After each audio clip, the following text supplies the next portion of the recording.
To our August Board of Trustees meeting. We've got a few people out on the Zoom meeting as well, so welcome to them as well. I hope everybody out there can hear us okay. Let's start tonight's meeting off with the Pledge of Allegiance.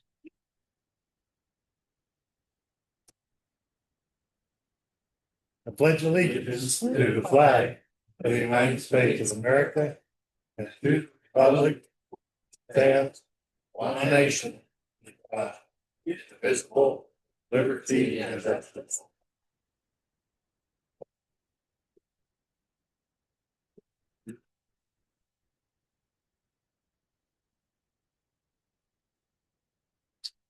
All right, so we've got a fairly large agenda, but I think it's going to move fairly quick, I believe.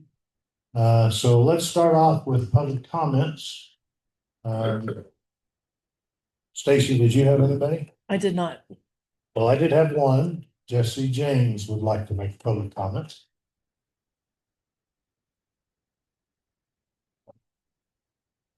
Thank you, Your Honor.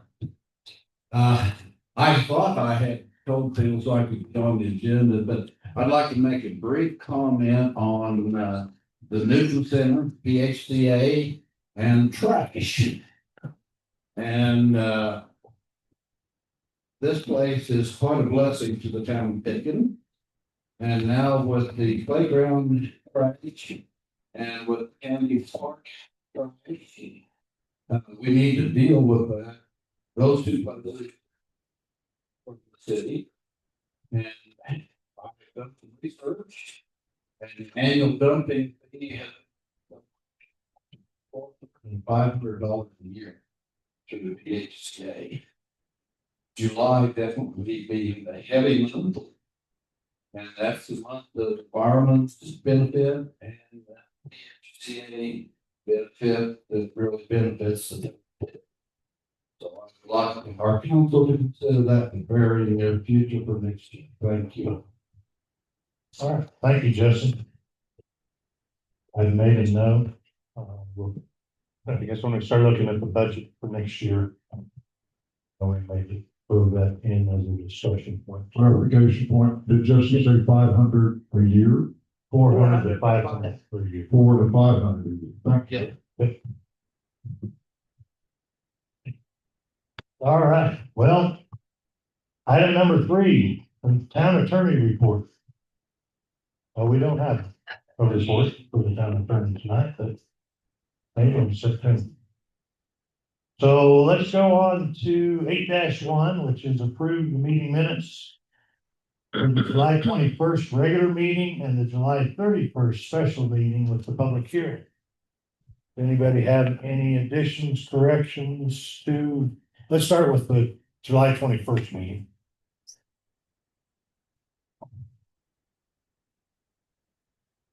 Well, we don't have anything to add. I'm not, I'll be at first admit I'm not various going through looking for spelling mistakes and capitalization, but content is fine. Very good.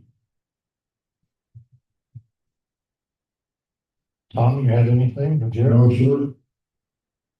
All right, I didn't have anything on the July 21st meeting either, so we'll call that one good. How about the July 31st public hearing?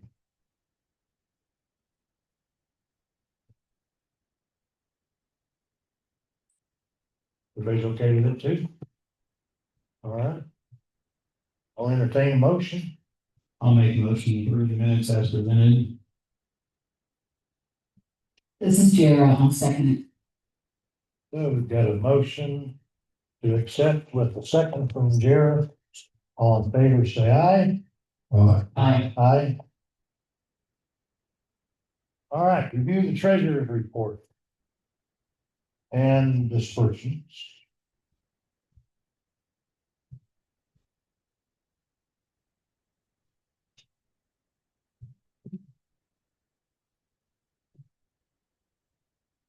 Is there anything on the treasury report, either the balance sheet or the budget versus actual, that anybody has any question?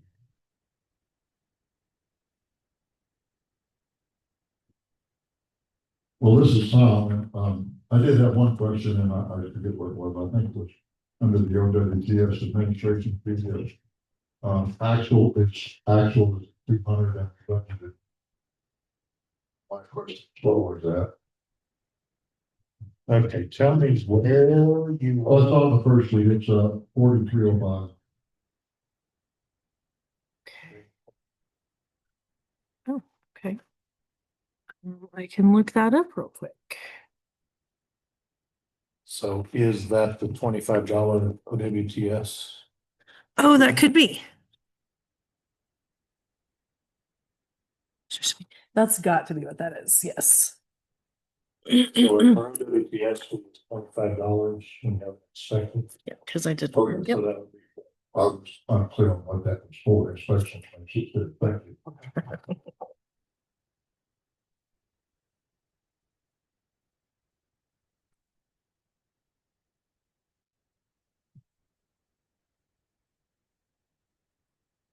I did have a question on your cemetery, on the cemetery lot sales.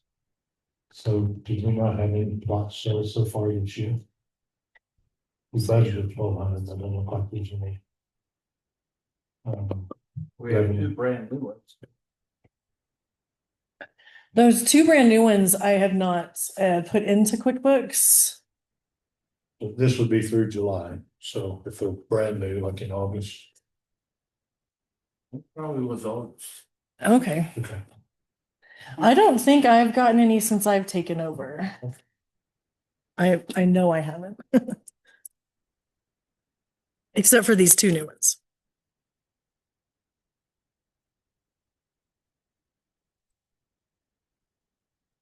So different laws regarding plot sales. Plot. Cemetery plot. We call it space.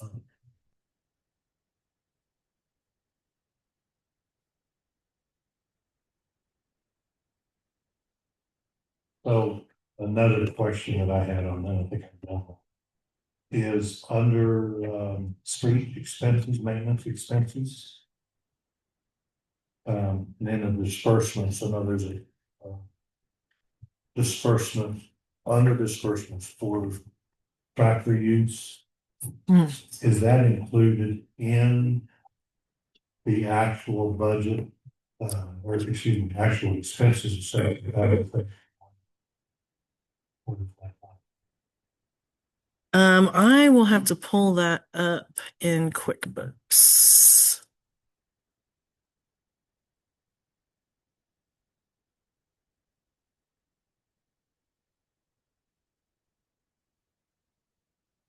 And that was on the budget versus actuals? No, that's just on the actuals. So, Okay.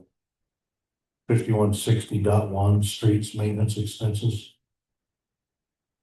Or actual 17,781.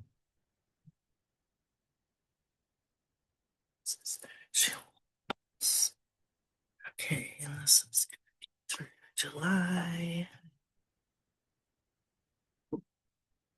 I apologize, I didn't already have QuickBooks pulled up. Okay.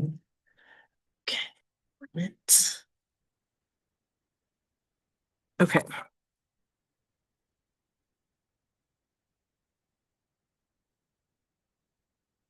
Okay, so the question was regarding which figure on the cemetery?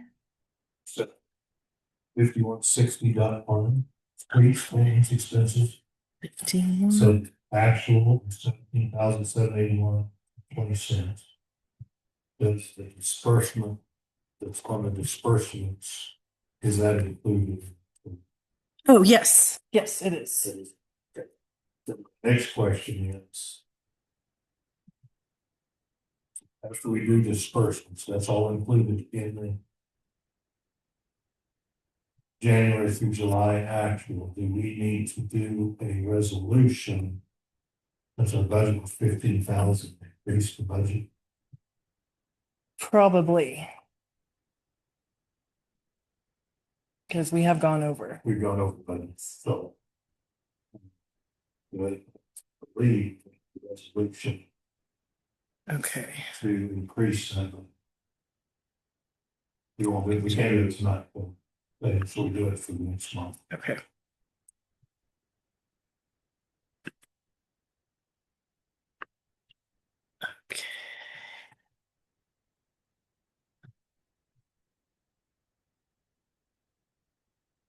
What was the number on that, 5160?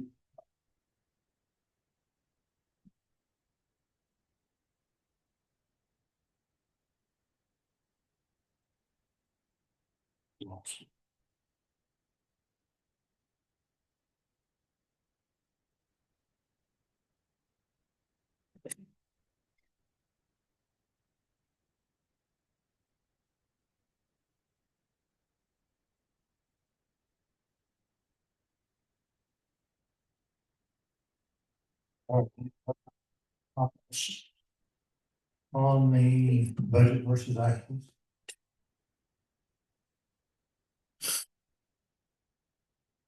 All right, how about the disbursement?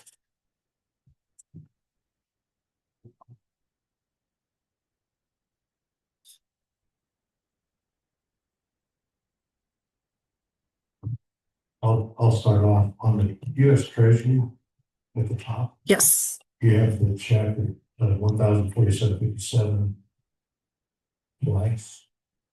No. Oh, you know, it almost looks like it is in there twice. That would just be like a typo, though. It's not going to get paid twice.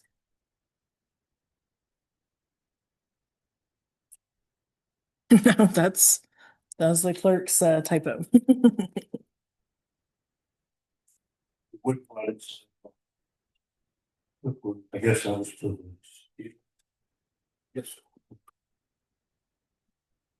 Yes, got two different posts. I know what he's talking about. We got 597.84 for post Yes, sir. on 731, and then 180 on 818 for. $500 is for the radar signs that we just put up. Okay. What's the 180 for? That is for the news just this week. Down there. And that's the one that had to be paid. Because some cemetery board members were on. Okay. Is that great? Yeah. Okay. That's. I'm fine with that. Any other discussion on any other of the disbursements?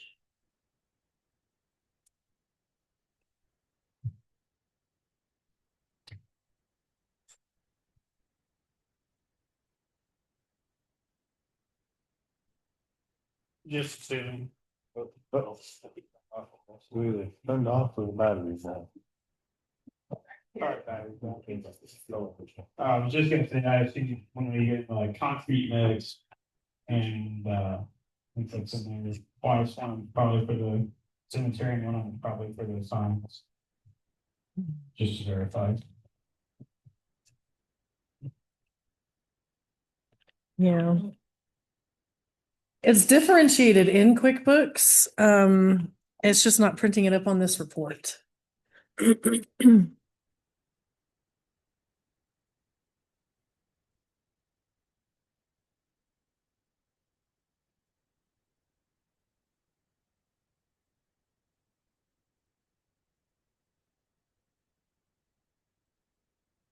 Any other comments? We've also got Stacy's time sheet there too for the disbursement.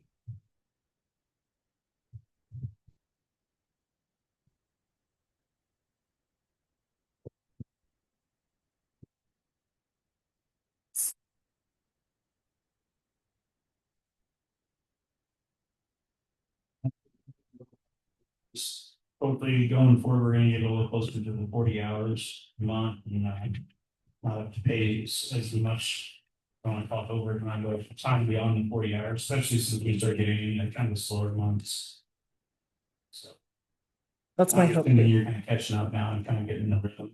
Yes. Lots of catch up happened last month. I'm on track for way less hours than that so far for this month. Maybe not way less, but under the 40.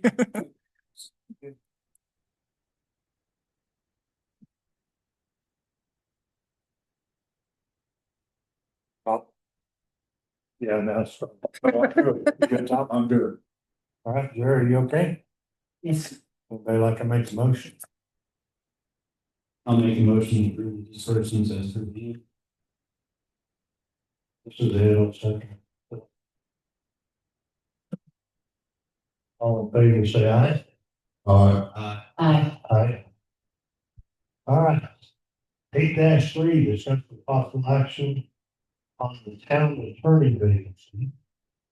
So, I'll give you my thoughts to the board, and then you can give me your thoughts as well. My thoughts are, we've got 5 candidates tonight that have applied for it. I guess where I'm thinking we might go is if we try to narrow it down to 2 or maybe 3 of the candidates, and then hold a special meeting in the next week or 2 to invite those candidates one by one for an interview, where we could ask them a few questions. And then maybe at that meeting, after they exit the Zoom meeting, or if it'll be in person, then we might decide on one of them. Yeah. As we talk. That's my thoughts. Tell me if you think I'm full of hot water or. Well, this is Tom, and I've been reading on this, I've been putting over this, and I agree with you that, I really do want to have some, base time communication with whoever we, are considering. So, the trick here is going to be, we, and my opinion, that, yeah, the dollar signs on the is relatively not something that really is super entity. There's no. I mean, it sounds like having there down today, jobs. So you can time to get out there. I mean, I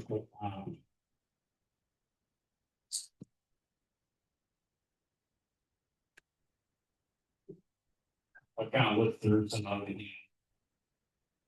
Basically, I know we had a handful of them, but there's 2 of them, and I wrote down the initials. I don't remember exactly what they stood for, but there's 2 of them that represent quite a few municipalities. Right. And it seems to be kind of their, I don't want to say bread and butter, but it was the HPWC and WHF.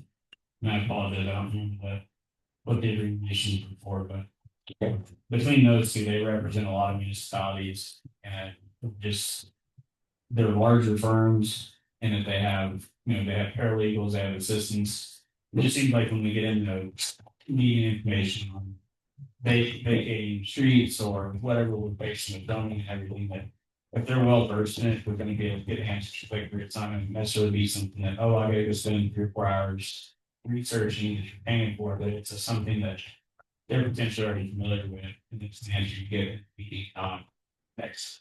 So that's kind of where I'm at between those 2, just because of the experience and the size of the league. Seems like it would be a good fit. All right. Tom, do you have a preference? I got a little bit to say about each one of them, but. Say what it wants to go, say what you have to say. I really don't, and I probably so much for it, but the other 4 are just not possible.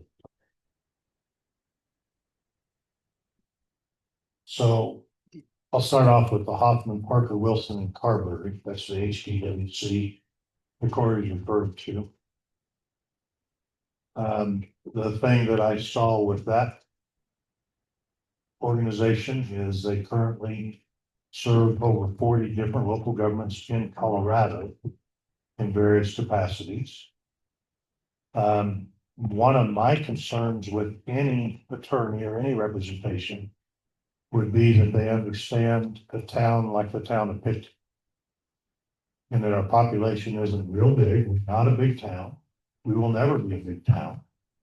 So I did look up for Hoffman, Parker, Wilson, Puzzle, some of the towns that they represent that they put in their portfolio. City of Blackhawk is a population of 120. It is a home rule now. City of Victor is a statutory town, 354 residents. Ariba is 200 residents. Rama is 102. Larkspur is 226. And Genoa is 152. Now, they also represent some Canyon City, Leadville, Manitou Springs, Northland. So some larger towns as well.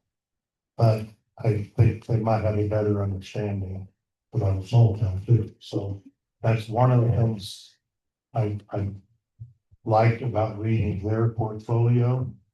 They would have one attorney that they would specify as the town attorney with two backups as well who would support them. So I like that one. Wyatt Hamilton Finley.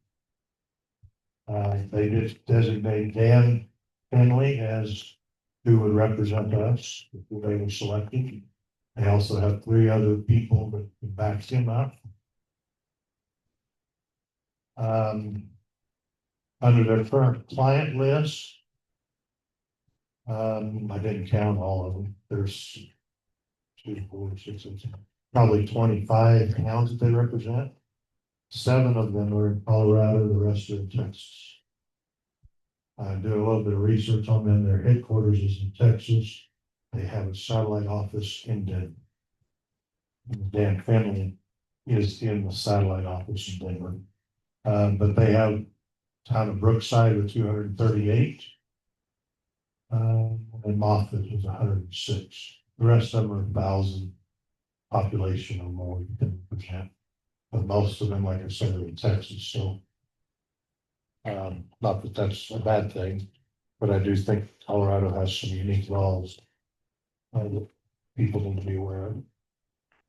The other one, Murray Dahlberry, Renal. They're proposing that Nicholas Klein would be the town attorney. He's apparently fairly new to the legal system. His Colorado bar was admitted in Colorado bar in 2022. Liquor licensing, land use law, litigation, code enforcement.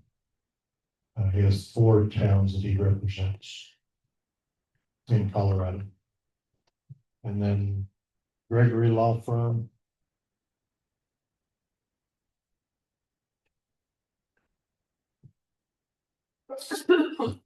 Self-employed from 08 to 2021, and then opened up his own practice again in January 2024.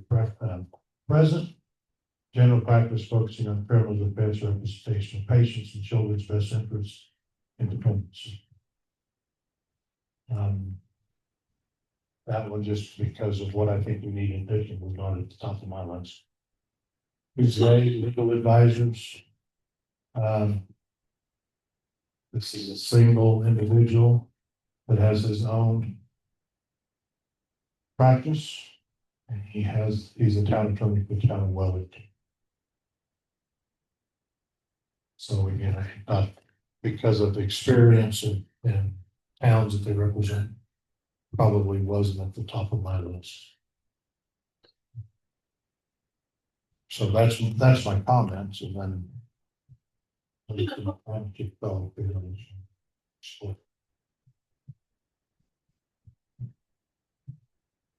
Tom or Jerry? Interestingly enough, some of your comments, I kind of had made notes and had prioritized, so I'm no expert at this, but I prioritized the 5 that I think might work. The only, I did notice on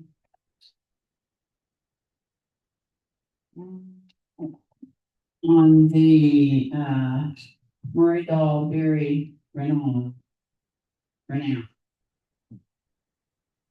maybe he said he would be able to attend regular board meetings on the second meeting, it's the third. Was that just a typo? It probably was not a typo on his part. I believe when the ad went out, I think Stacy used what Sarah had done before, which was the second Yeah, one. we did use. And we need to make sure that whoever we contact, this is the third one, so we'll clarify that one. Yes. Okay. I did have down that, he had a lack of experience, but he did, so he had to back up and several other lawyers.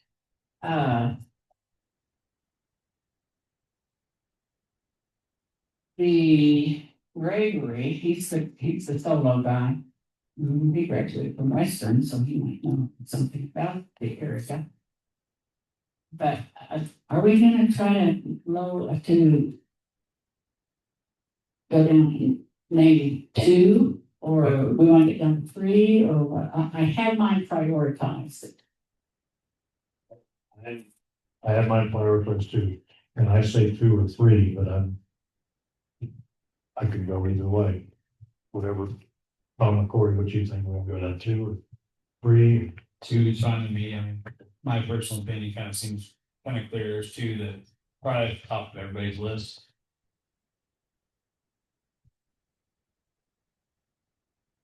Tom?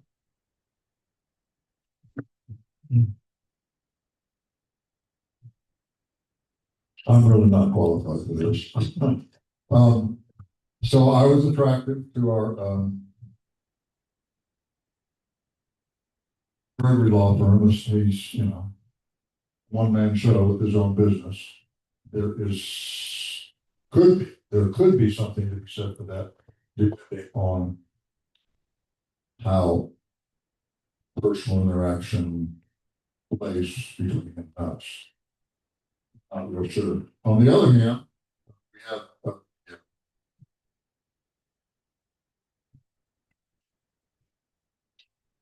HPC, there's a lot of names on that list of towns that they have represented that are considered to us, as you pointed out,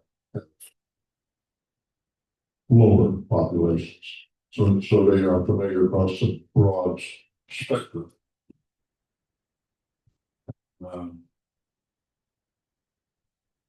To be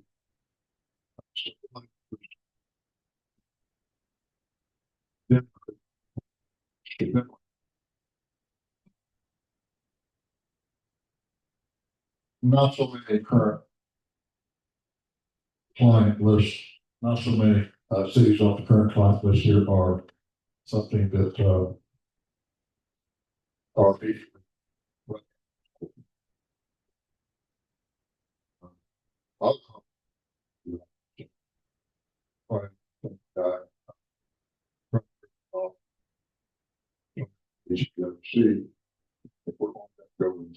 I think those are the 2 I would try.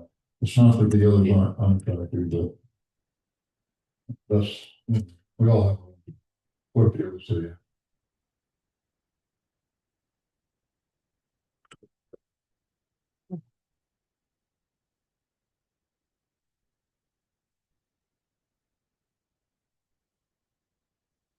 So I guess we can do a process of elimination. It sounds like there's definitely one that we can eliminate. Sure. I guess. Gray, no one spoke excessively about that one. Well, he was seeming to me to be a bit short in his resume. Could have been better, I think, but I don't want to put that. And he only represents one town. So that is a bit of a concern about that.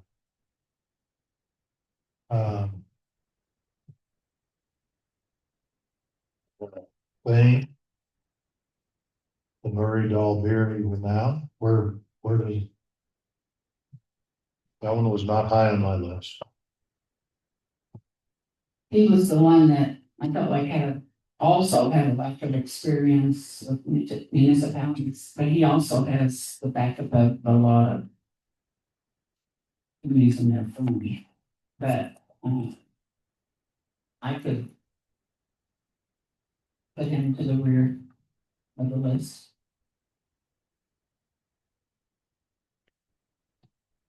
So Okay, so then now I'm gonna work the other way. I think everybody's in agreement. Hoffman, Parker, Wilson, Carberry. HPWC is, well, we're interviewing. Yeah. So we'll plan on contacting them.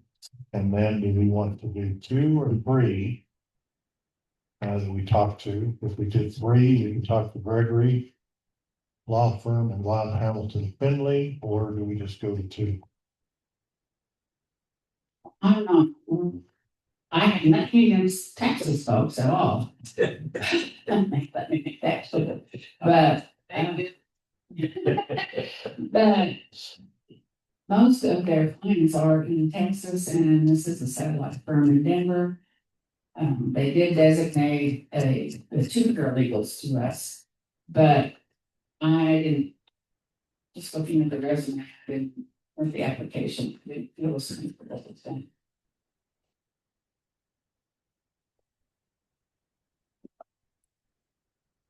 So I'm fine with just saying 3. You know, I think we're all gonna mostly agree, you know, just for the C and take your pick. On the other 2. Yeah, And honestly, I'd like to hear from them, and I'd like to interact with them. Maybe the one that has, I know he said he has relatives over in Doyleville, but back to here. You know, Yes, yeah. he may really impress us. I don't know.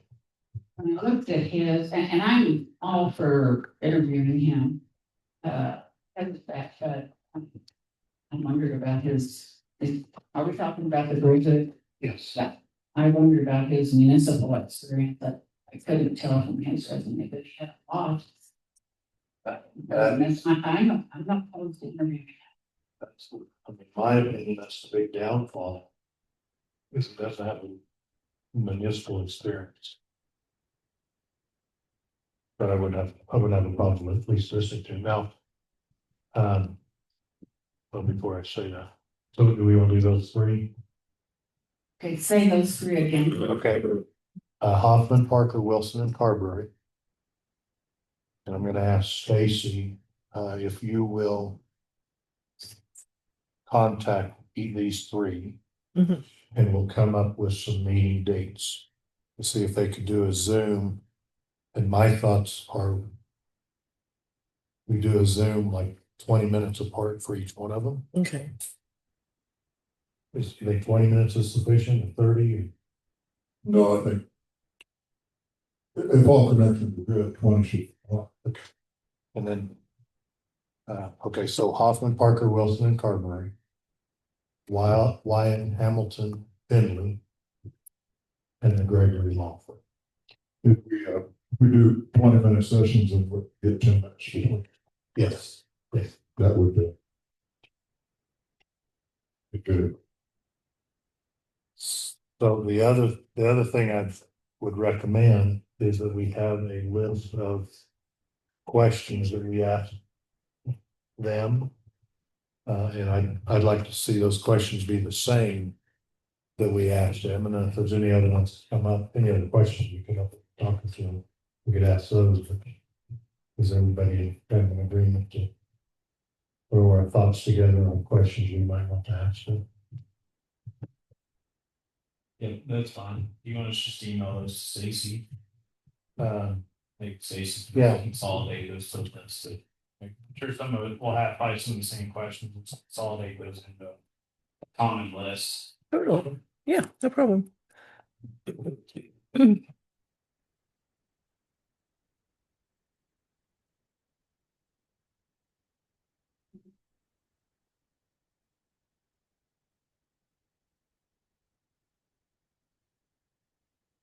Stacy, you'll email each one to let them know they've made, we'd like to do a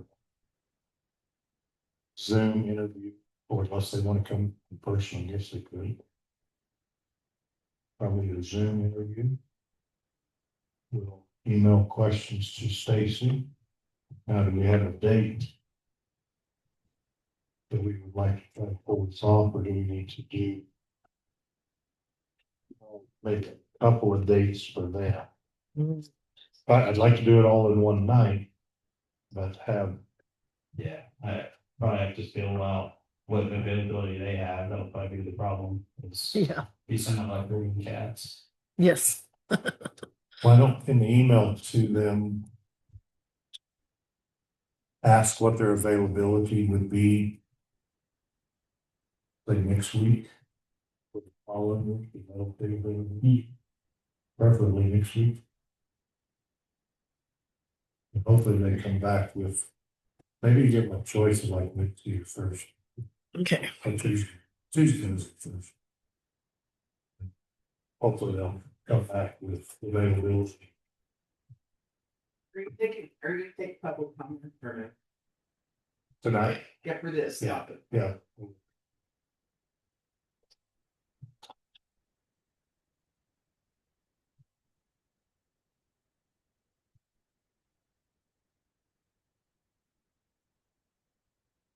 All right, any other discussion up here? I'll open it up.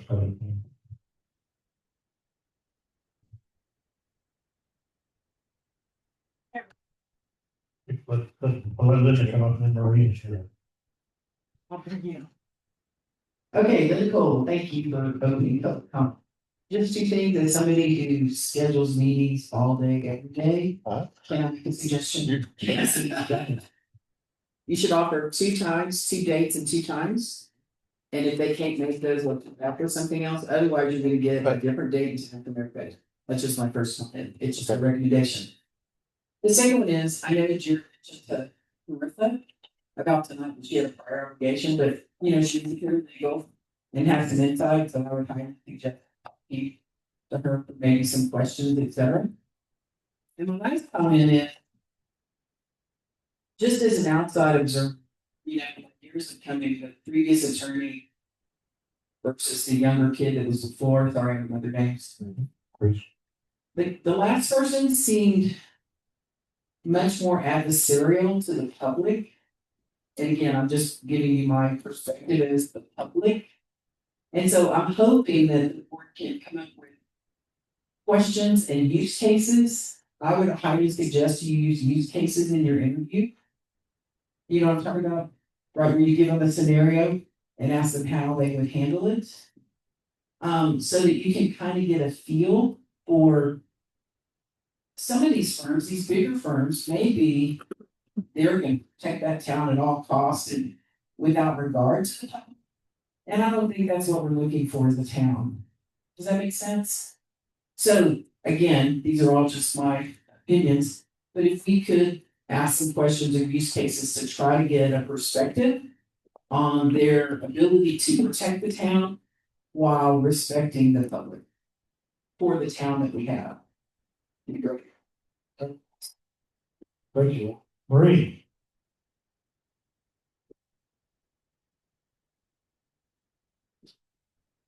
This is Marie Rossmiller. Looking at the picture of having somebody here. I mean, the last time or two, we never saw the people ourselves. They were online. We couldn't see their reactions, we couldn't see, their ambiance of how they responded to anything. And a lot of times, those attorneys, when you ask them to report, they would say no. So my question is, are the people we're going to pick here, are they gonna be online people as well? So I'll answer that since you asked the question. When we put it out for bid, knowing that it was gonna go out to the whole state, to all the attorneys in the state, we put in the request for proposal that they attend at least one meeting quarterly, or excuse me, 3 meetings a year in person. One of the drawbacks, well, let me back up. One of the benefits of the attorney we had previously, Mr. McDonald, lived in Gunnison, so he could come to the meetings. Of the 5 applicants that we received, none of them live around there. So we'd have travel every month that we'd have to pay for. So I think that's trying to capture the best of both worlds to allow them to zoom in on probably the majority of the meetings. The requirement is that they attend at least 3 of the meetings per year. Don't. Thank you. Sorry, let me call again, just to thoroughly say, you know, now that we have a big, large screen TV, we have the technology. I think it's okay, easy for you to say, but I think you could swing this over and project the, you know, the screen y'all can see, where you can see people's reaction. I think we could do some tweaking to the meetings to make it more interactive for the folks that are online. I'll disagree. Not that it's instant, I'm just saying. I know. The only people I see live is as board members. Okay. No other cameras that come on. On the Zoom. Sorry, let me turn it back on. My point is, if the attorneys online will see They them, can see them. the whole public can see, not just the board, can see those facial reactions to Maria's point, is where I was going. Not really necessarily the other people on Zoom, not that, because they can see it, the people on Zoom can see it. That's true. Right, I'm talking about the public. Right. For us to be able to see. I got you. Yes, James, please. My idea is I'd like to see them here at least 4 times a year. Did any of them mention Marple being in one of their clients? Did any of them mention that they have a lot of experience with statutory towns? And would you say so? Oh, go ahead. Okay. Now, And when you interview, I would like this to be, if they all showed up here at one time and picked them, I'd like to see them isolated and interviewed one-on-one. So they can, kind of like in a court hearing, when they put the witnesses in the room all by themselves. And the most that they can show up in person tickles me. I think it's Marie or somebody mentioned, so you see, or with the, so you see the facial expressions, how they are. I think it's very important, as Lynn pointed out, that they consider our small town and the tight knit community we have here. Legalism of the day. Thank you. correct. Thanks, Justin. So, yes, to one of your questions, so normally we respond, but you got some valid questions, so I will. One of the candidates, one of the 3 candidates, has one town that's a home rule and the rest are statutory towns. And that's the one that has the most small population. They don't have the town of Marvin, but they have 7 or 8 other small towns with 100 to 200 population. That particular attorney said that they would be in person quarterly. The other ones, we did specify 3 times per year when we put out the request for proposal. So that's how the other 2 candidates responded as well. So, yeah. Come on up, Pete. Oh, I shut it off so good. You say you want to shut it off, so I should. Big old speaking. It's unfortunate that you don't have legal advice at this point. I don't know if you considered you plan on doing this in an open meeting or an executive session. Typically, a local governing body can go into executive session for the discussion of non-elected personnel, which this would be. And I would expect that might be more advantageous for you, but none of us here are practicing attorneys, so that's something that you need to kind of figure out how you're gonna handle it. I would think maybe you could do a good session individually agree. Thank you, Pete.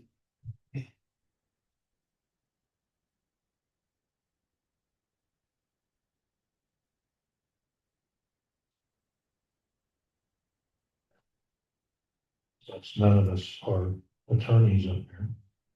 And I think I talked to at least a couple of you about either doing it in an open meeting or an executive session. What are your thoughts without having any legal advice? I don't think the interview process is a problem in having an open meeting. I think it's beneficial for everybody that comes to these meetings to actually sit and hear the answers from attorneys. I mean, be part of the process, so. People close forward. I'm kind of comfortable making that decision. Meeting as well. The executive sessions get somewhat sticky legal aspects, but they're done properly. So that would be my only concerns. Not having legal advice to do an executive session, to selecting legal advice. I have no qualms making a decision in a public forum, and discussing in a public forum. I think this is just a aspect of your hiring a legal advisor. This is not a really so much a worry about hurting somebody's feelings. You're choosing the best person for the job. So I'm okay with just leaving it so to me. With my years on school board, hiring superintendents, principals, I always say that executive session, but I had no idea if that's different. That was a different state, and so, and I have no problem with it, but I don't even ask that, maybe we could buy things, I don't know. Maybe that ought to be the first question you ask the first again.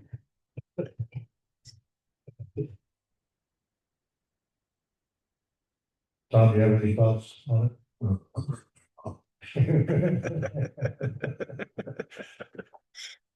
I will tell you, my first thought on it was to have an executive session. But I'm also fine if we have a set of questions. I don't have a problem asking those questions in public to hear the response of the public and the response. That's my thought.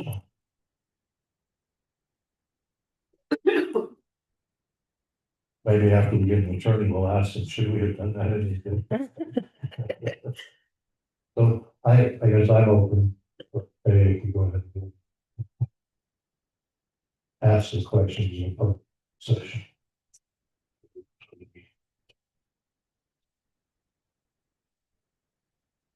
Okay, so we'll bring it all back up to here. So Stacy, you're going to email the 3 candidates. You're going to give them 2 dates. We need to stagger the times. And maybe it's on those 2 dates you do, it'll roughly be every 30 minutes. Give us 20 minutes, 10-minute break. And then schedule the next one. So do like a 7, a 7:30, 8, and 8:30. Those are the time slots, and first come, first serve. Perfect. Maybe they'll come. I'm certainly hope they come on the same night. Because that way we can post for the meeting too. Yeah. All right. So we're clear there. Yes. Vote on the 3 candidates forward, or to put it on the agenda to discuss with possible action. Make a motion on the 3 and set up the meetings. Formality, I think. Formality, I'll make the motion. Just on. You want to make the motion? What is it? Okay. I'll help you. I'll have the first dog.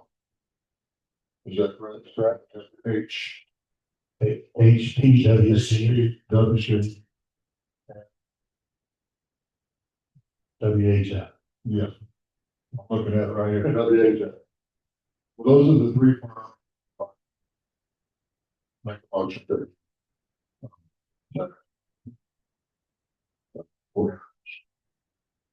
I'll second that motion.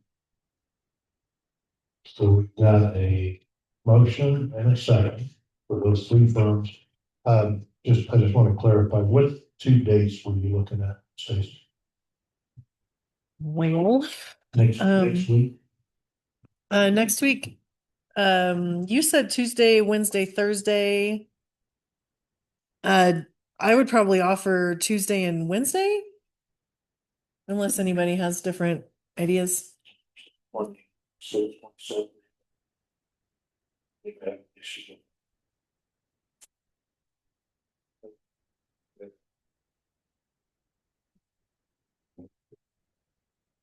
So we'll go to 26, 27. All right, so got a motion, got a second, all in favor, say aye. I, Just that's unfair to send the other two. And thank you for applying. Thank you. Just Yes. a nice common courtesy. Do, No, we. I'm certain it'll be a multi. uh, do we want to do first before we? Oh, Next up. Thank you. You lose that. Okay. But absolutely. No. So.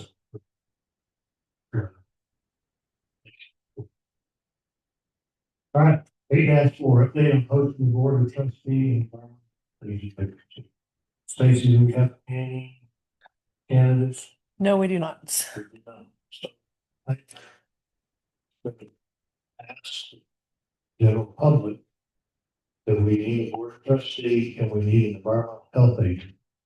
I will tell you, I think the environmental health agent with the spreadsheet I put together, 2 clicks, and I had the list as to who needed inspection spreadsheet.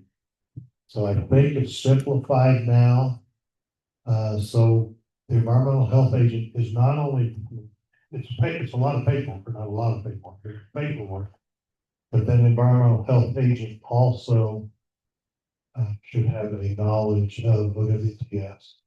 You don't have to take the certification course, but it's advisable to. And then to be available when a contractor is ready to do the testing and engineering for it to make sure the as-built are. I know there's people in town who do the job. So, looking for any volunteers on that. Tom has been gracious to help us out. And Galen has resigned on some of the testing because he is certified for a little bit. I think your certification comes up.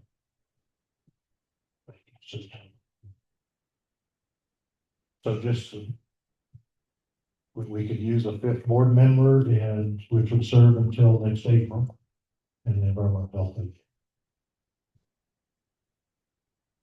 This town has relied and continues to rely on volunteers. Any questions, let me know.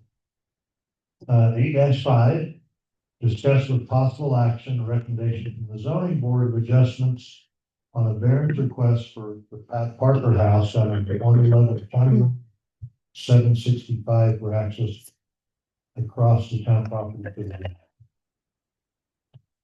I don't see Phil here, and I know Parker's in my here. The zoning board did listen to this request last week. The request is simply a small triangle of property that is owned by the town of Pitkin, that their current drive actually goes over. They've been accessing off of State Street into their old house on that same corner. If I don't know if everybody has seen the drawings. I had it on my laptop. My laptop looks like it went to sleep. I can fire it back up if you need me to. But it is a small sliver of town property that's interesting. It basically is a sliver that was a land swamp from years ago. But also interesting where State Street is actually platted compared to where State Street actually went. There's 2 different things on that corner.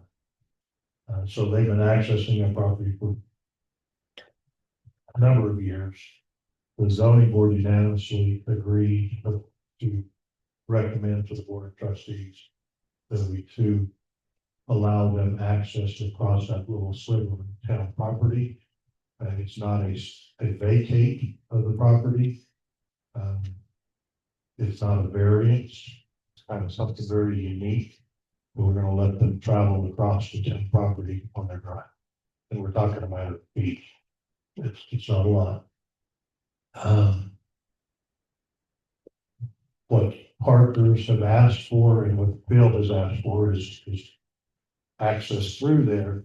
It is still up to the county to decide if they will approve that, because that property is in the county, and they reassign an address for that property in the county, so it's County Road 765. And the county does have a unique stipulation in their building codes that all entrances into properties will be at 90-degree angles. So we may pass this, and the county may not approve of it. They may make them move right out further down the county. But I think our ask, what's been asked of us, is if we approve this, they could take it to the county. The county said they would look at it, but didn't say it's in there.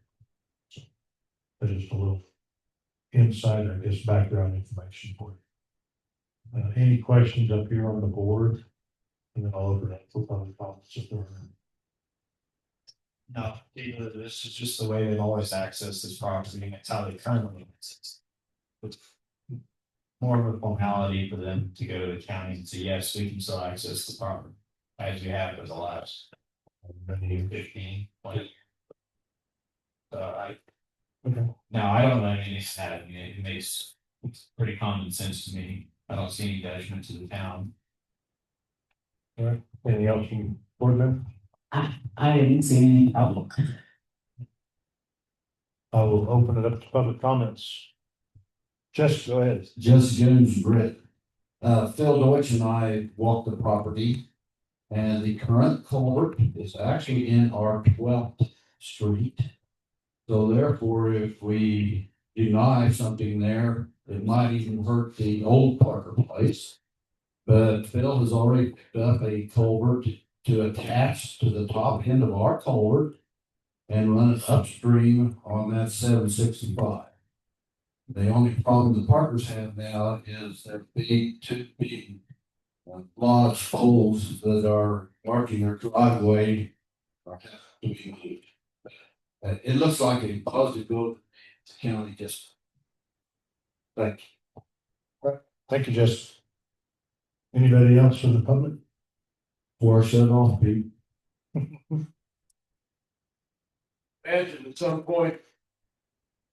There will need to be attorney involved on the part of the town to satisfy the county if they agree to go forward.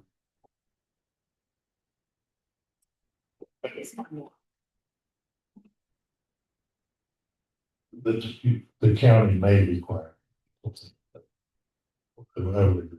They may. All right, anything else on the board? Anybody want to make a motion then? Do we want to call this easement or because All, what Phil told me, all they really need is a letter from the town stating that they can cross the town property. it's your on the motion? They schedule a link to add information to cross the town property. To access their home location.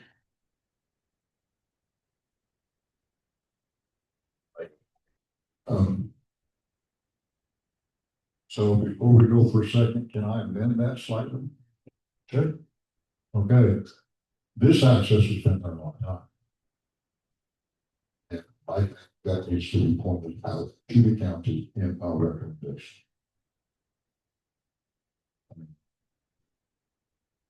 When things are there a long time, sometimes they can take on credibility. We can, you want me to amend my motion to say that they should continue the way they have historically accessed their property in the past.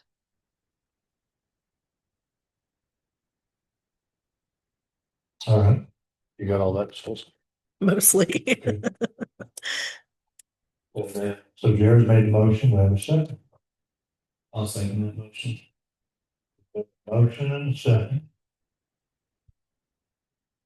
Send a letter to Parkers for permission to cross the town property that historically been using. All in favor, say aye. I, So Stacy. You draft the letter.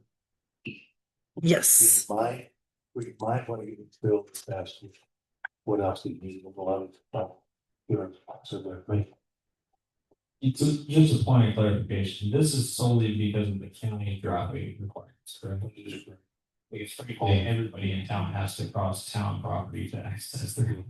That's a good point. Exactly. Things. So. All right, so 8-6, discuss with possible action. Possible second letter for OWTS inspections due by September 15th, but we have not received. So I did this late this afternoon, gave to the board members the one pager that shows all of the properties in town for to have an inspection done this year. In yellow are those properties that have not submitted an inspection to the town yet. Doesn't mean they're not scheduled, I don't know. But our orders, our OWTS orders for the town of Pitkin does say the inspections would be completed by September 15th. Most people probably do not know. So my question to the board is, do we want to send a second letter to these property owners that are highlighted in yellow that have not provided an inspection for us yet? And then if we do a letter, do we want to do a certified letter, or do we want to just, I don't know, some of these people we just reach out to because they're here. Some of them may not. What are your thoughts? Or do we just wait till September 15th and say surprise? Question, the green, Yes, what's the green? the green is, those were ones that were required to have an inspection this year, and we've gotten the inspection. Got some results. Okay. What may be lacking on some of those in green is we also have a $25 fee, administration fee. Stacy told me tonight that all of those may not be paid fee. So we may do a separate letter to those reminding them that they're not in compliance, so we pay the fee. And then this is further on down the road, but I've got an idea we ought to try something different next year for that fee. Do all those people have post office box? They all do. They all do.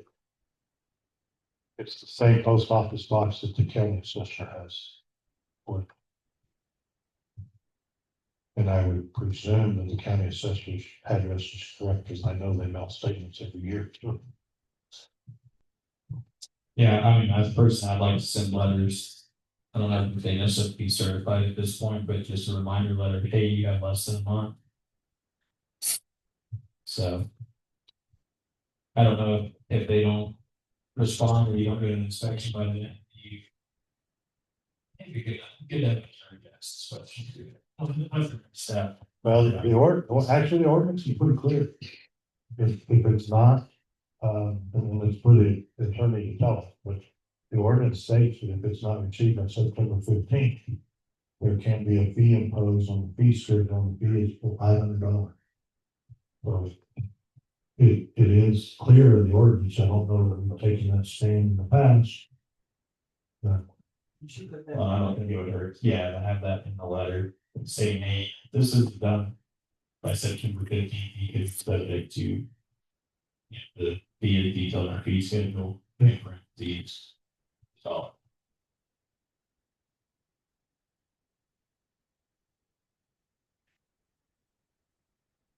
Okay. So I'm gonna ask Stacy if you'll draft the letter and then send it to. Massage. Wait a minute. So just formality, you want to make a motion? So, Can I comment? oh, let me open up public comment.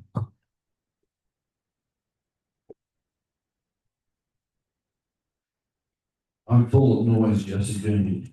But this is a very important letter. $500 is a serious number. I suggest you send it certified mail. Your first mailing was not certified, correct? It was not. Yeah. You're getting serious now. 50th of September is just a month away. Let them know you're serious. Thank you, Jess.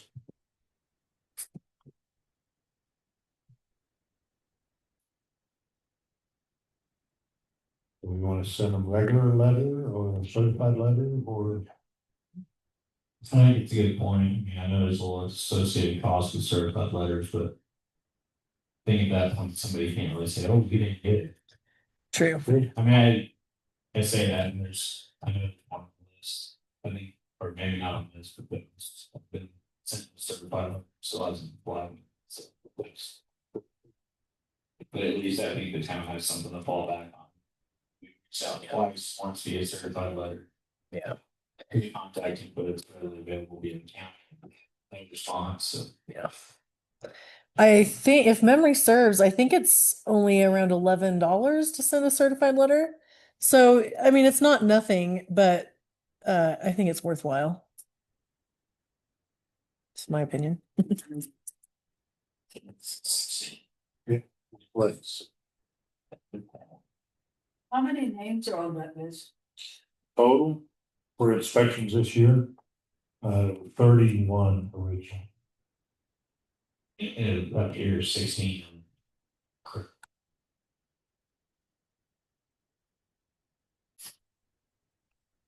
I would say with somewhat disappointing, some of these are very long-term residents. Well, no, there's inspections. And I wonder with some of them, they just forgot about it, but I don't know. Well, and I can tell you that there are names on this list that we have got the inspections for and they just haven't paid the fee. I'd say there's 5 or 6. Okay, I do think they are all in the green. Say that. There.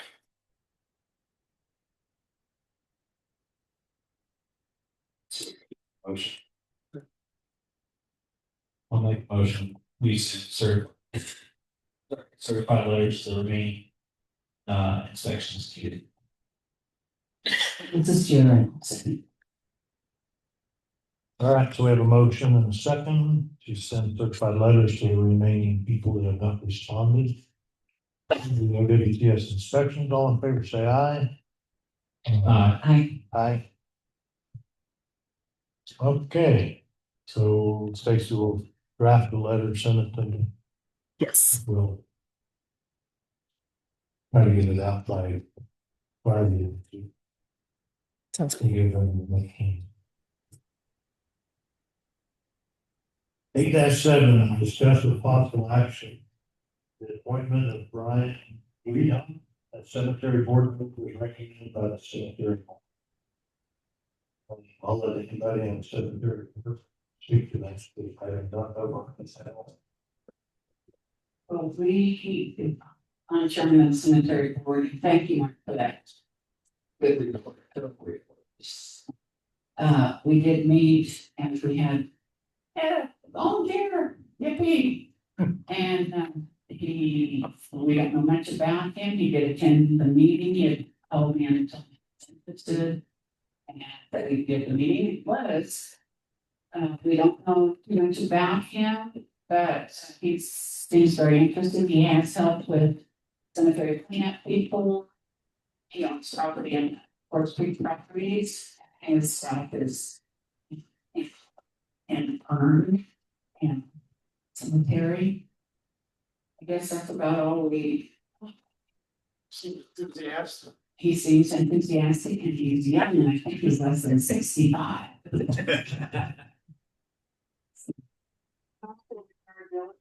Yes, he served military.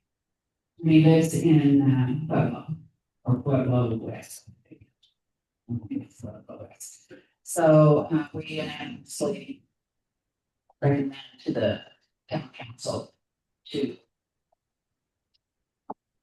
agree with him on the cemetery board. Any questions from board member? How about, I think the cemetery board that we find,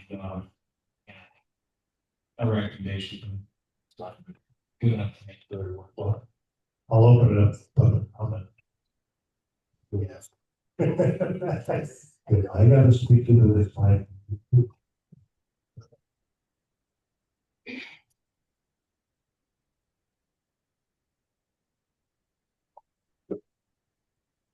First time. Yes, ma'am. Yeah. It'll come. This is Sherry Kahanet, and Brian is our neighbor on our way up to our property in the Quartz Creek properties. And we like him very much. He's been a wonderful neighbor, and I think y'all have a good choice there. Thank you. Any other public comments? Else for the board? Sorry for I know that Pitkin is from we off. It is. Suzanne, I'll second. A motion and a second to appoint Brian Freehoff as a cemetery board member. Aye. All right, moving on to eight.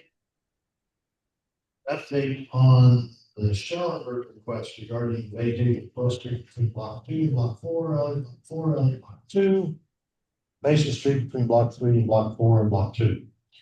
So at the last meeting, I think we agreed to form a small committee that consisted of Jesse James, myself, Tom Gibb, Pete Olson, and Jake Shaw. That committee met. I believe Tom was having birthday for a grandson, which is very important. So he was not able to make it, but we did meet. I felt like after about an hour and a half, around 45 minutes, we had a very productive meeting. I asked and then I begged Pete Olson to put together the comments from the meeting, a draft of the comments. He put that together, emailed it out to those that were, to all the committee members. And then I forwarded it on to the board members as well.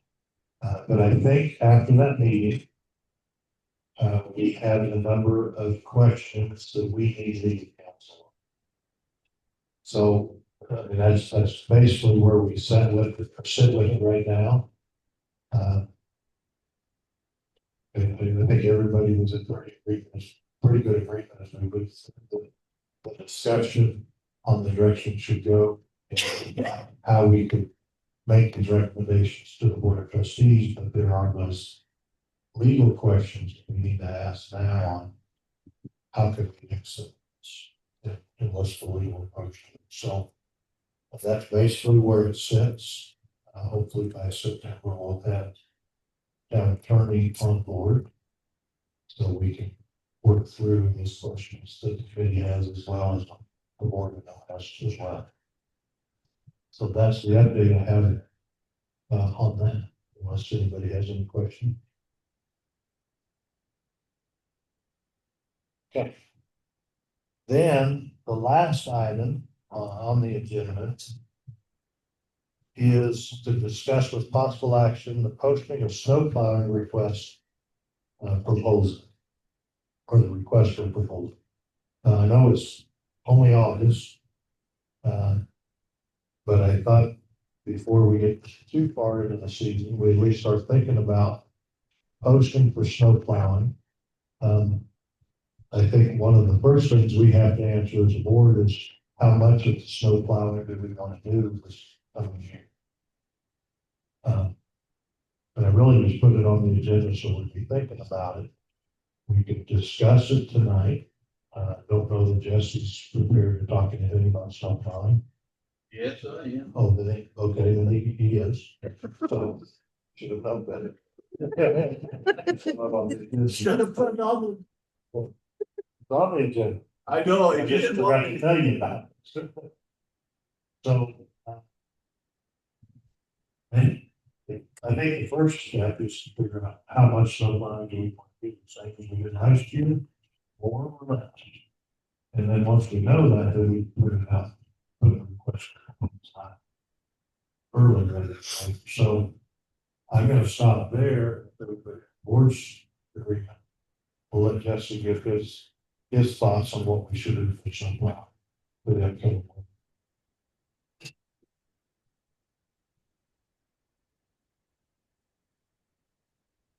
Jesse James. Jesse James, yeah. I believe back in April, when I made proposals about all kinds of stuff from gravel to mag chloride and a number of items, I also included snowplow. And my experience last winter, being street commissioner, was disappointment for 3 families that came in and couldn't get to the properties. And there's very few properties we're not going by today. So my proposal to the council and to the street department and snow plowing is if there is a registered address, we plow to it. Going a notch further, as has been presented to this council many times, especially with Pete Olson, the only thing that we provide to our residents to pay taxes is our street accesses. And fire and emergency EMS is a very important thing. And so even if Joe Blow up will ask for the plane, snowshoes in, and part of that will get there and out. It's every address in town to be. Yeah, Tom and I are. Let off it off. Go ahead. Okay, so, my question is, you kept pretty good track of what we have plowed, and this recommendation you're making, what does that add? Lead 4 blocks. Thank you. That's not in stone, but. Yes. That was my question. And yeah, things like Mike is continue with. When you're snow plowing and you go straight through, is a lot more efficient than stopping a half a block before you get to the end of the run around and then tie into that same street again. So I don't know it'd be much more expensive. It'll look fun, it'll help some of that. He's gonna do our extra plow last time. And I don't recall in our contract from last year how it specifies the roads. Yeah.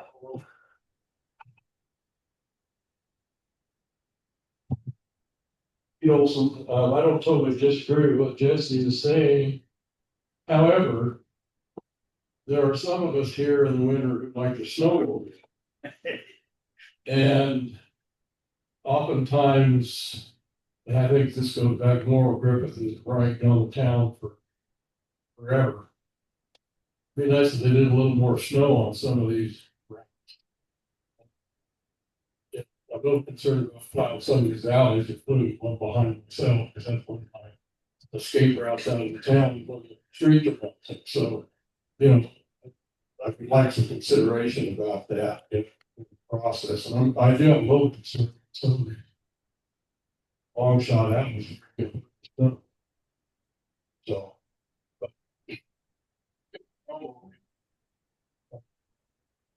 Get out of town. Place.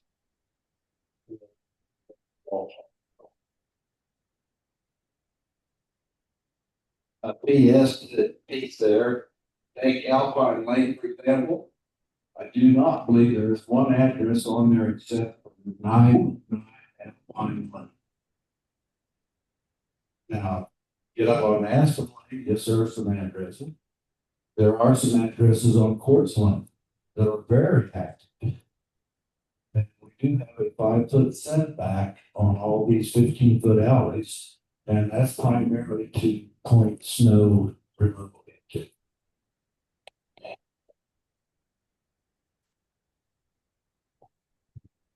I'll just say I won't argue with Pete on riding on gravel's not fun on a Sunday. Especially all the way down to State Street. You're ducking off on every alley you can to try to get across town. Just a point on that, maybe worth having a conversation. To my recollection, the streets that are usually bad with snowmobiles are the ones that the county plows. That's a good one. It just may be worth having a conversation and saying that we could have snowmobile traffic, maybe instead of winging it all the way down and taking out gravel every time. I don't, just a conversation, I think probably beneficial, just so they kind of. So I think probably anywhere else, they're normally gonna take it down as far as they can. But taking to the, that we have a lot of snowmobile traffic that just rides in and out of the house, so. Maybe when we get to that point this year, just a brief, maybe we bring so back, you know, because it started a lot of people ride on the road. And I've seen them where they wait in snow back where it gets hard to ride on, so. That might alleviate some of that. That's true. I've also seen over where they wings and then come back flat. Yeah. That makes a nice little ramp to get on. Okay, so, do we want to go ahead and start putting an RFP together? Absolutely. So what are your recommendations? Thoughts, sir? Take our current, whatever we used last year, but,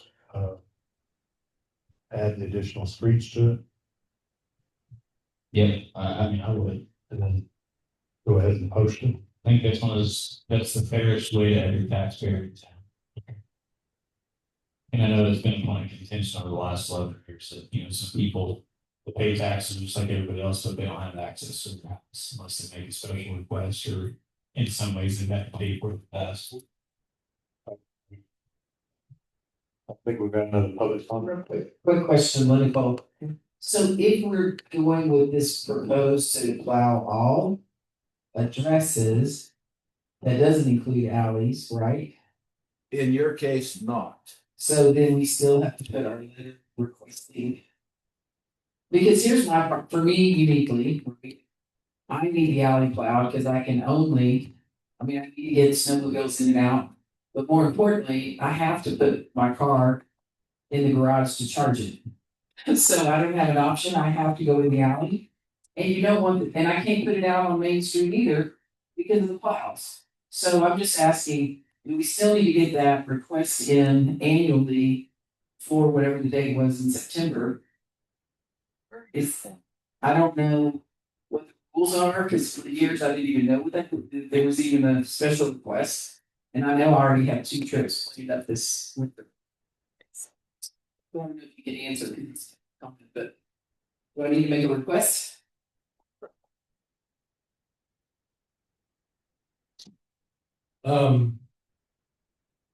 Yes, may recall that, I think it's been in 2023 sometime.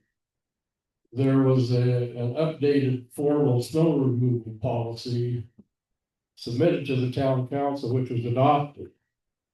And some of what you're talking about varying a little bit from that policy, so it might be wise to dust that off and maybe make some changes to it so that whatever you're doing complies with the policy.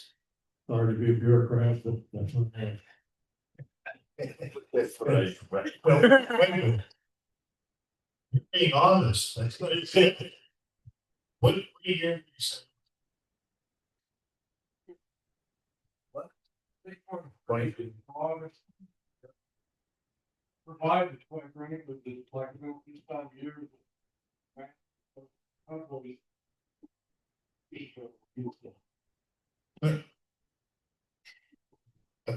I think we got your time. I think this Beatles. I believe it was maybe like in August of 23 that the current edition of the policy was established. And it did provide that actually in August, that a draft map should be posted, and if people saw that and had concerns about it, they were supposed to contact the street commissioner. So, but I do think it'd be wise just to look at that policy, because there's been one adopted and probably ought to follow or amend it.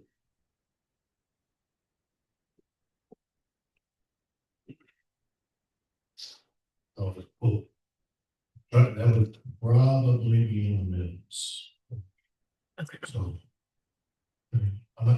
Stacy did for it, I'm all looking forward to it too.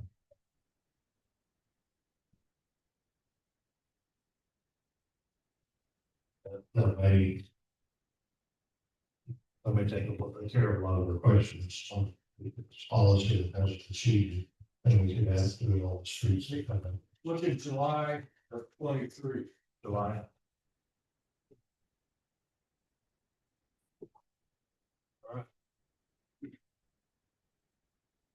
Thanks for that information. So we'll look at that policy. Probably. I don't know what we need to do. All right. I mean, tell us, you know. Yeah. So you tell you what you need to do. It affects the horses fine too. They only have this with. Okay. All right, so that takes us to updates, planning, and discussion. Two of these items I have addressed, put them back on here. Fire my computer back up, put them on. This one took me by surprise. But for updates, and I know we talked about this.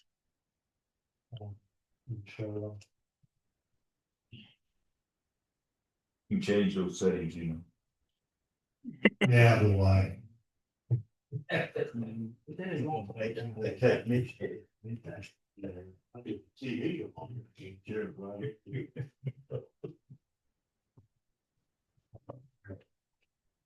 All right, so while it's coming up. So I know we've talked about this before, the 2021 energy code that we've got to implement by June 1st of next year. So we start looking at that probably, I'm guessing October timeframe. Along with the 2025 OWTS updates that we have to implement by June 1st of next year. So again, I'm thinking September or October for that. The one that took me by surprise is one that Phil Deutsch made a comment to me last week and told me that he had heard from the county that the state had passed the WUI, the Wildlife Urban Interface. And part of that is the Wildfire Resiliency Code Board. So I did a little bit of research to figure out what have they done? What are they doing to us? Well, in 2023, the House and the Senate and our governor passed a bill that implemented the Wildfire Resiliency Code Board. And in that code board, they set up a division of fire prevention and control to help enhance community safety resiliency from wildfires through the adoption of codes and standards. What they also did in that Senate bill was allowed this board to set the codes and when they could implement them. Nothing went for a vote. Nothing else was done. And lo and behold, this board on July 1st of this year passed a new wildfire resiliency code that is now mandated. And it's mandated, and this is, if you just go and search Colorado Wildfire Resiliency Code, this is straight off their page. And you can click on the links there. You can see where the rules were adopted. You can see the actual code. And what the short of it is it's part of the WUI code, but all of your exterior finishes on your house, if you're building a new house, have to be fire resistant. Siding, roofing, it even goes to the vegetation around your house, firewood around your house, that all falls into that code. And they set the code, and then they adopted it July 1st, and they have now mandated that all jurisdictions will adopt that code by April 1st of next year, with full implementation by July 1st of next year. Now, I'd like for someone to go to this website and prove me wrong. Is that primarily new construction or is it go back? Good question. It is new construction. It is not retroactive. So it is for new construction. I didn't download all of the code yet until I figured it. For our updates and planning, I thought we'd start with the energy code first, but now I'm thinking we might need to start with the wildfire resiliency code first, because it's got to be adopted by April 1st. But just my first question was, okay, where does Pitkin fall in this? Well, this is their wildfire resiliency map. And you can see the town of Pitkin is high intensity is what it's rated as. I was hoping that maybe they forgot about us like we do everything else. So that's just something I think we need to start planning on and research. How are they gonna enforce this? Are they gonna be sending people out to all the communities? So in little bit that I looked at it, and I didn't do a lot of digging on it. Part of the code, when jurisdiction adopts the code, we will have to have a wildfire resiliency manager or whatever. We have to identify a person that will try to enforce it locally. I don't know how the state's I don't know how they're gonna enforce it. I don't know. I can't answer that. Can this be tied with what the Forest Service has offered or requested last month or 2 months ago about determining what ought to be cleared around Pitkin, around our homes and stuff, the trees? I don't know that it will be tied to it because for what I see of this code is it's each property. And I think what the Forest Service was looking at, which I'll give you a little bit of an update when I come back. What they were looking at is Forest Service property around town. And trying to clear out some of they'll take out more than just the dead, I think. So, but I don't know specifics. So I was grateful that Bill brought it up to me. Not real excited about what the state is mandating us to. Probably ought to keep my personal opinions so much right now, but so just wanted to throw that out there. So we're not caught behind the 8 ball on, but if anybody would like to go and research more on it and come back to me and say, no, you're all wet, we don't have to do that, I'd be pleased to hear that. Okay.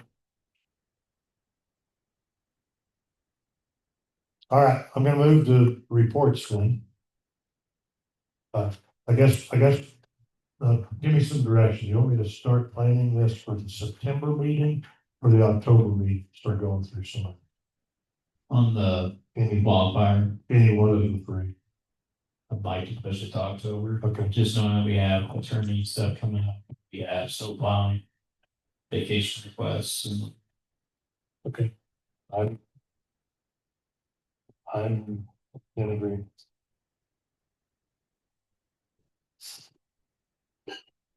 All right. I'm gonna try to be real quick when I get to reports on mayor reports. I attended the August mayor meeting in, this month. At the library.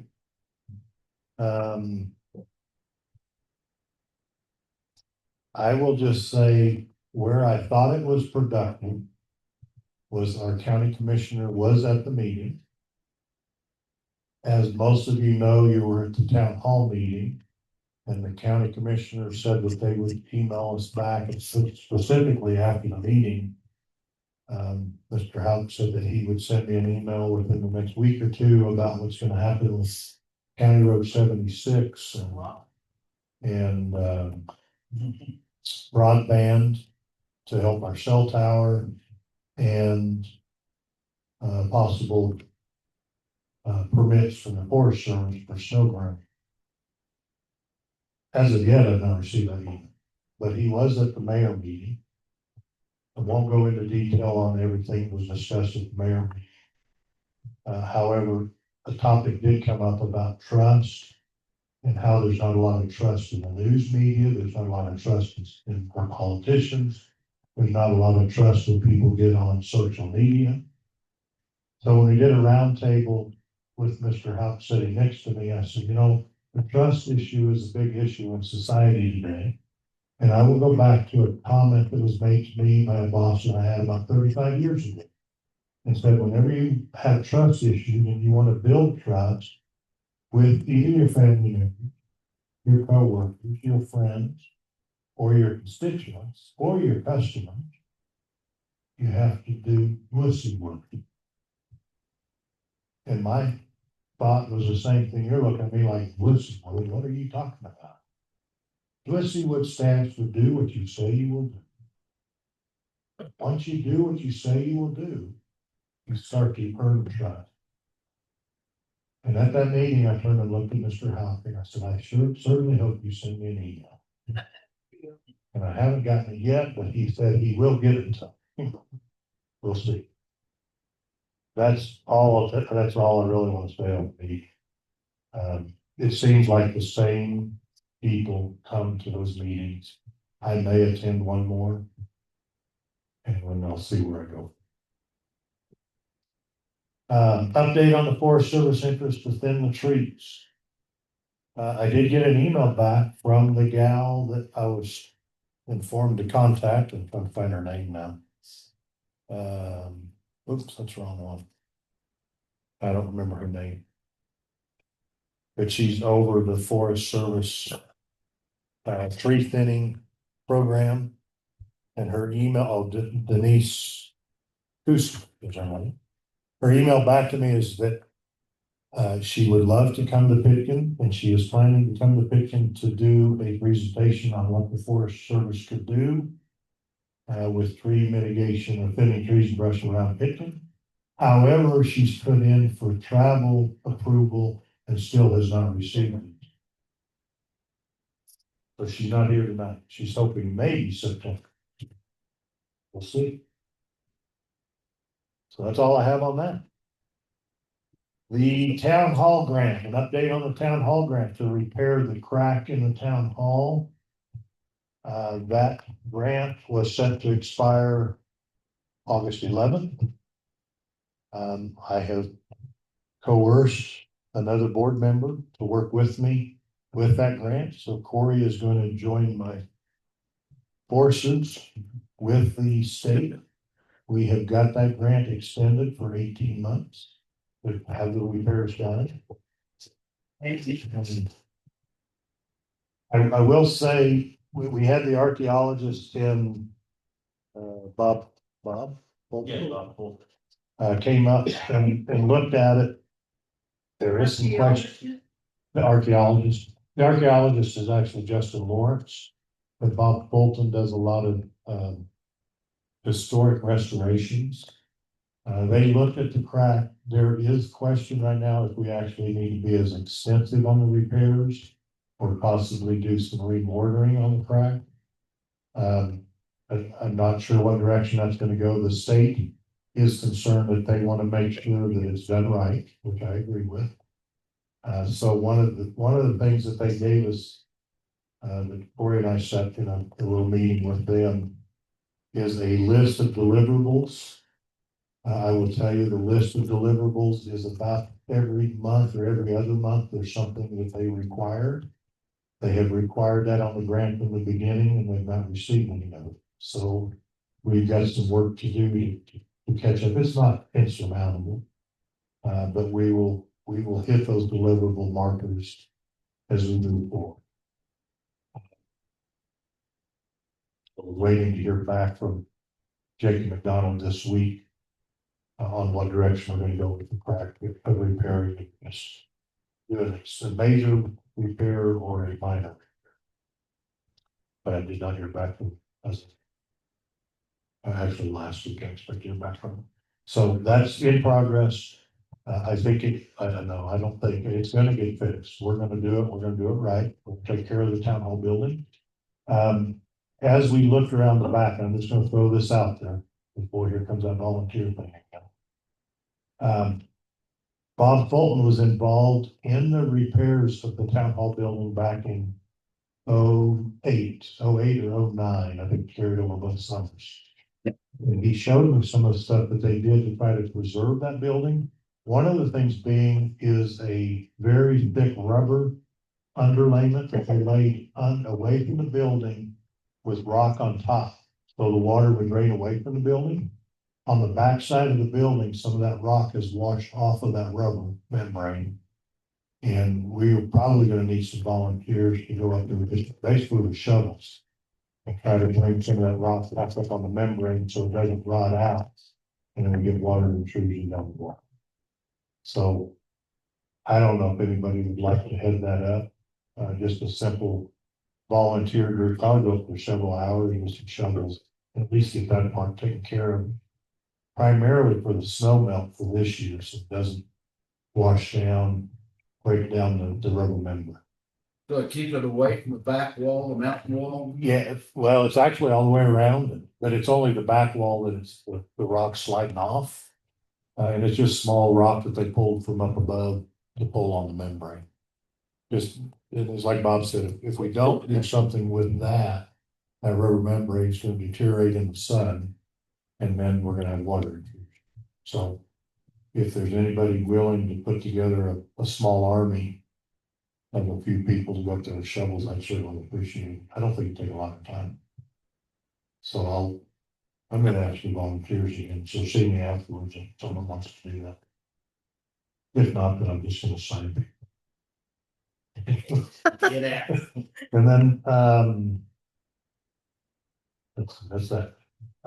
A request, or actually a reminder came to me from one of our citizens in town that in the past, when variances have been approved for properties that extend into town property, like porch overhangs, garages, whatever, that in the past, proof of insurance was required for those variances.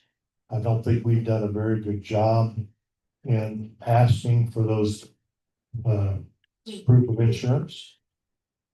So what I'm gonna start with is ask Stacy to get a hold of Sursa to see if they do require that we have some type of proof of insurance from those property owners. And basically, if Sursa requires it for town liability, then we will have to make a list of those properties. I was provided a list of some, I don't think it's comprehensive. And then the last thing I actually didn't put it on the list. I did receive a complaint that had to do with a zoning code violation. It was put on a general complaint form. And then Stacy forwarded to me after the zoning board meeting last week.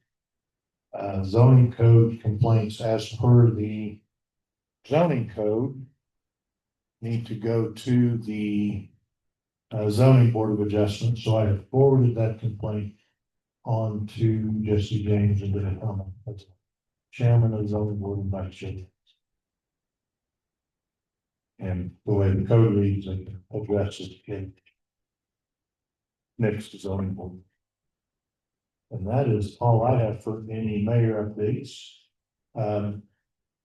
I'm gonna ask Stacy on the report out on the website, links and updates if you will. I will, absolutely. I just have a little brief report. Um, I will start by just saying that I'm not a website designer. I have never worked with updating websites before I took over this position. So I'm experiencing a super fun learning curve on that one. But I'm in contact with Sarah when I have questions. She knows it fairly well. And I reached out to her again recently, and she hooked me up with some training uh, videos and people you can ask questions to on this SEPA website. They're the ones who helped us get our town website set up. And according to Sarah, they're very friendly and easy to work with. So I'm going to be starting doing some training on that to help me understand how to make all these changes on the website. And then aside from that, I have been made aware by our wonderful mayor that there are some older links on the website that are not linking appropriately. And so that is absolutely on my to-do list to get those links all sorted appropriately. But I'm a little lost on how to start with that. So that's one of the first things I'm going to tackle on the training. And just, I guess, bear with me. I am on the ball on this one. It's just all very new to me. So that's that. And if you ever have any thoughts or comments, like please bring them to me. Like I'm here for it. And if I'm not doing anything, or if there are things that I could be doing better, I want to. So input is always welcome. Right, thank you, Steve. As far as the rest of the report, did you get the reports filed? Yes. Okay. Yes. So I'm not going to see the rest of the reports out there. I do have in front of me, but I just want to say thank you to everyone that submitted their reports. We got Tom's building permits have been issued and completed. Mark has done a very nice report for the cemetery, so thank you for that. And then I want to bring up Josh Ackerman on the Parks and Rec. If you haven't heard, this is pretty exciting, I think, for the kids in Pitkin. That we're gonna have a school bus back in Pitkin. So my understanding from talking to Josh the other day is that he will be driving the bus. It's yeah, Josh is about it, but it's a short bus. Okay, thinking it's a short bus. It's a small bus. Probably it's to take the kids from Pitkin.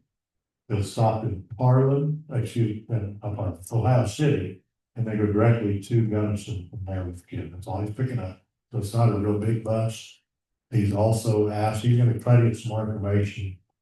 But he also asked that he had one or two backup drivers in case he's out of town. Way back when, I used to drive a trolley, but I'll fall off the short bus. So. Well, I wonder if you have any see. that's, he was gonna check. See, we have to see it. I don't know if he did. Anybody, not much more than your name. So he's gonna find out one. CDL with a first aid certificate. I know that's my requirement anyway. For you to ride the bus. You're right. Oh, sure. We'll see what he comes back with. He didn't know for sure. So then we have Jesse's reports to get some things as well. So thank you for everybody that submitted the reports. Go ahead, Marie. I just want to give a little history thing about the little buses. After the kids went 8th grade here, we had a Volkswagen bus, a yellow Volkswagen bus. We got a red in town. Yeah. It would come to the hotel and the kids in town would walk to the hotel. But then we picked up kids all the way down the McLeans and Fields and all the way down. And the bus was full by the time we got to town. So that's a little history fun thing. It was noisy.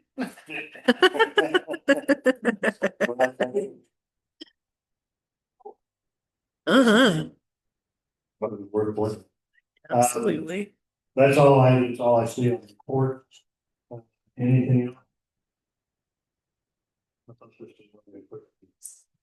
I still have weed eaters that have fuel and string. Oh, All right, I'll entertain a motion. I'll make a motion to go.